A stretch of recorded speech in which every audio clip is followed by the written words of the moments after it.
দেখো বন্ধুরা, আমরা একটা মিষ্টি আমের আচার তৈরি করব। আমার মা এইভাবেই আমের আচার তৈরি করে, তোমরা কীভাবে করো আমাকে কমেন্ট করে জানিও। প্রথমে আমরা ধনে, শুকনো লঙ্কা আর পাঁচফোড়ন একটা থালায় নিয়ে আমটা কেটে নিলাম। তারপরে গুড়টা জাল দিয়ে নিলাম। কড়াই গরম করে শুকনো লঙ্কা, ধনে আর পাঁচফোড়নটা ভেজে নিলাম। ভেজে নেওয়ার পরে আমটা আমরা গরম কড়াইতে ছেড়ে দিলাম। তারপরে নুন দিয়ে নিলাম, যে যা স্বাদ পরিমাণ মতো নুন দেবে। তারপরে আমরা গুড় জাল দেওয়াটা ছিল ওটা আমরা আমের মধ্যে ঢেলে দিলাম। খানিকক্ষণ নাড়াচাড়া করে ওটাকে আমরা ঢেকে দেবো, যাতে ওটা ভালোভাবে ফুটে যায়।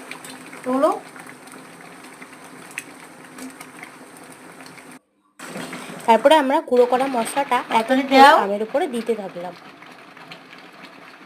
ধনে গুঁড়ো, শুকনো লঙ্কা গুঁড়ো।